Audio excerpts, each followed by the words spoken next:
آقا دانش با سمیرا خانم به ایران آمدند. به ایران خوش آمدم. मैं सुमेरा अनवर खान हूँ और ये दानिश खान मेरे शौहर हैं। हमारी शादी हाल ही में हुई है। दानिश टीवी प्रोड्यूसर है। वो ईरान के बारे में एक डॉक्यूमेंट्री फिल्म बनाना चाहते हैं, लेकिन उनको पहले फारसी सीखनी होगी और इस काम में मैं उनकी मदद करने वाली हूँ। मैंने फारसी अदब में तेहरान यूनिवर्सिटी से ग्रेजुएशन किया है। ईरान पहुंचकर मेरी क्लासमेट ने हमारा इस्तकबाल किया।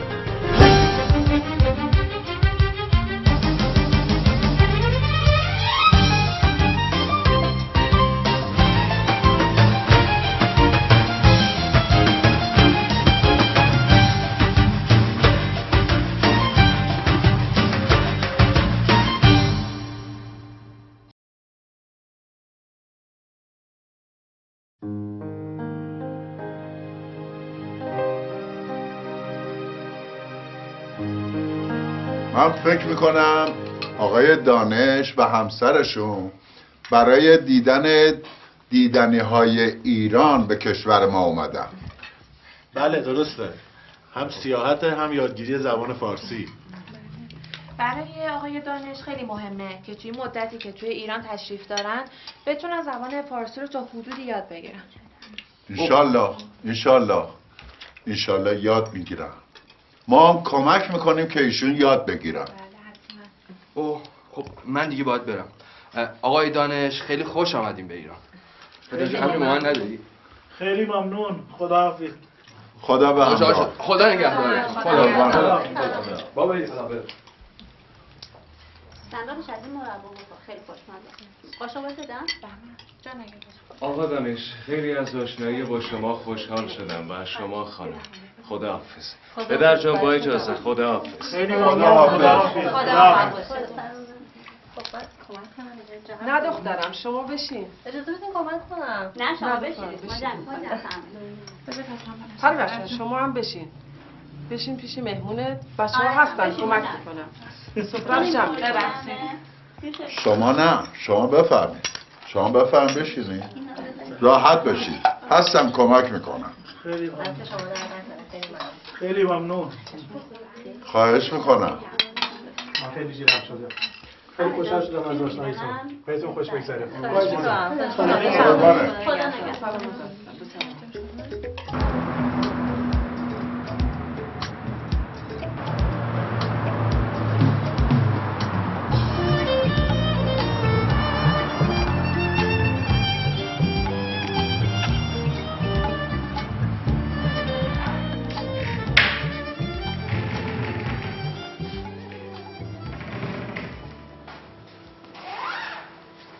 بفهم.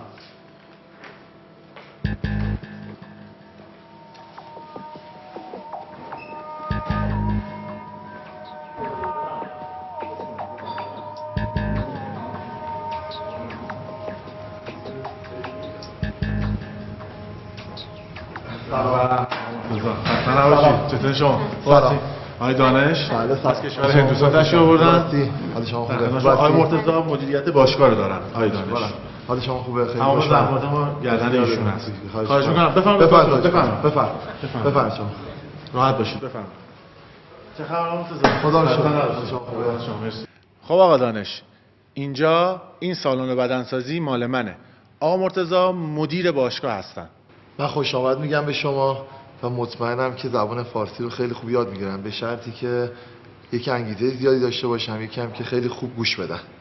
آقا مرتضی من اومدم اینجا که با اجازهتون یه چند روزی از شما مرخصی بگیرم. خواهش میکنم بهمن خان، اجازه ما هم دست شماست. دیگه به هر حال این باشگاه رو باید خودتون اداره کنید یه چند روزی. حالا که زحمت کشین تشریف آوردین، چطوره که اعضای بدن انسان رو به شما توضیح بدیم؟ این هم یه هدیه‌ای باشه از طرف ما به شما. بله ما موافق هستیم. بله منم موافقم. آفرین. مو سر پیشانی ابرو موژه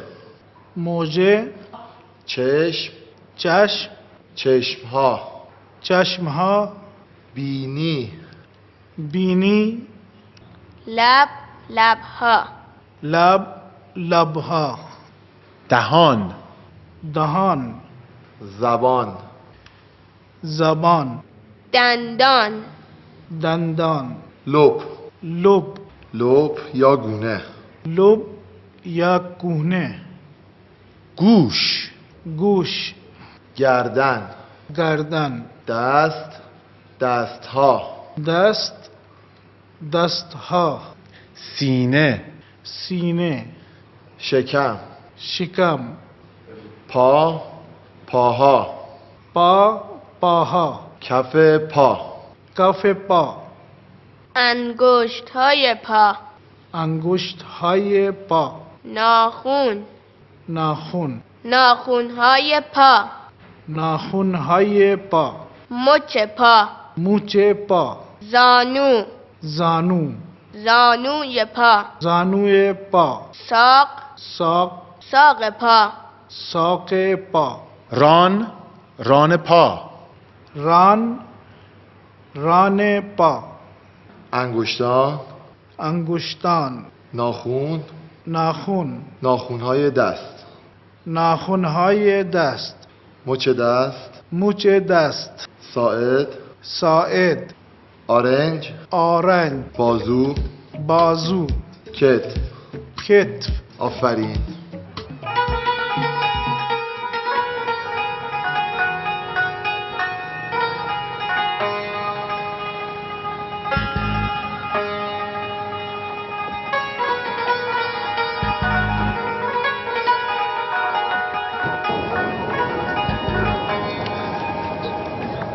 آقای دانش اینجا حرم حضرت عبدالعظیمه از نواده های امام حسن مجتبی.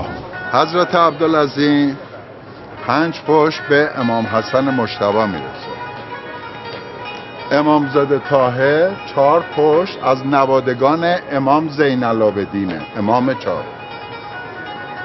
آقای دانش دخترم امیدوارم که تا حالا بهتون خوش گذشته باشه. بله پدر جان، همه چیز عالی بوده. دست شما درد نکنه. سر شما درد نکنه. خیلی ممنون. خواهش میکنم. ما صبح سالن بدنسازی بودیم. آقا مرتضی زحمت کشیدن اسامی اعضای بدن رو کلاً به آقای دانش توضیح دادن. البته به کمک آقا بهروز.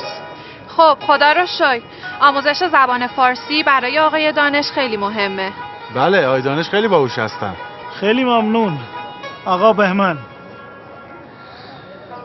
اینجا مال من است، इसका क्या मतलब होता है? बहुत खूब, लेकिन ये आपने सीखा कहाँ से?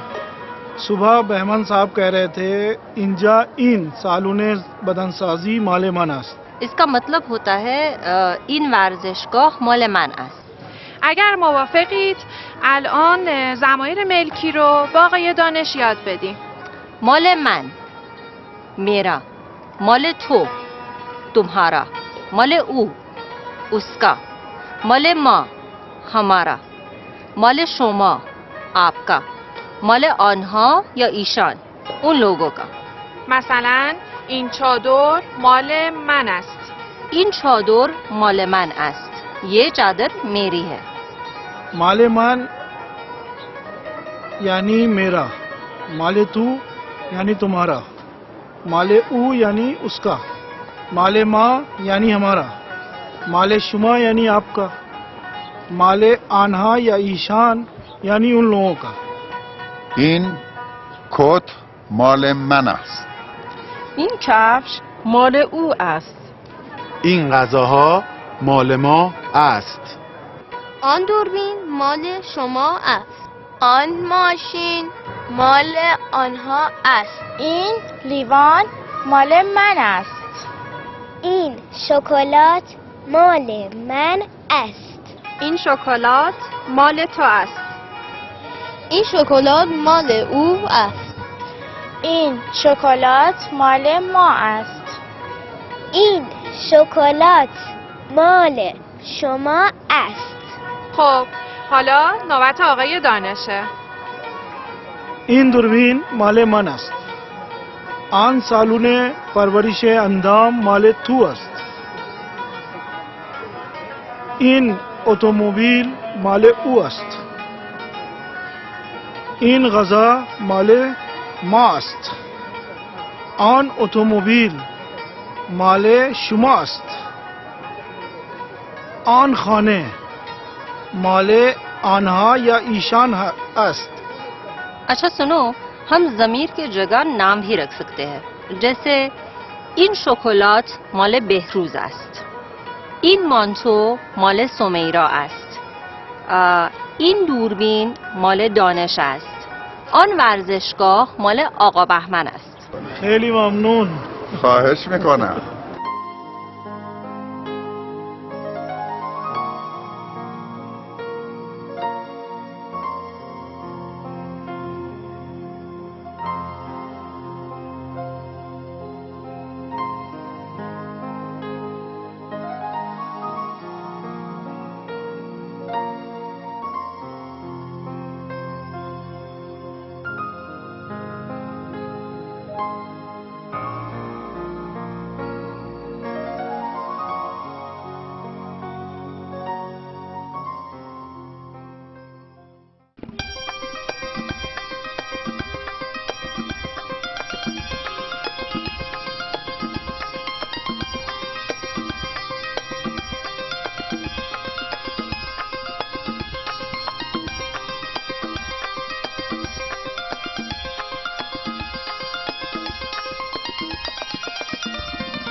مال من،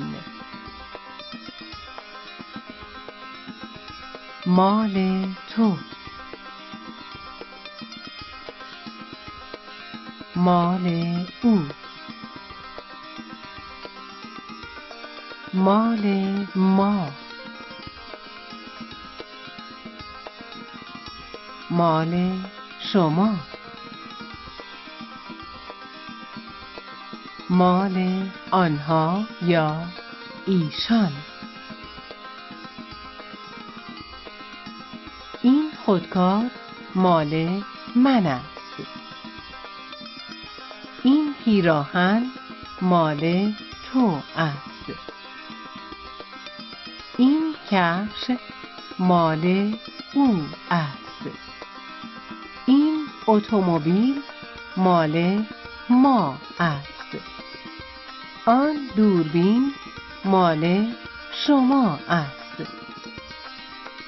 آن خانه مال آنها است.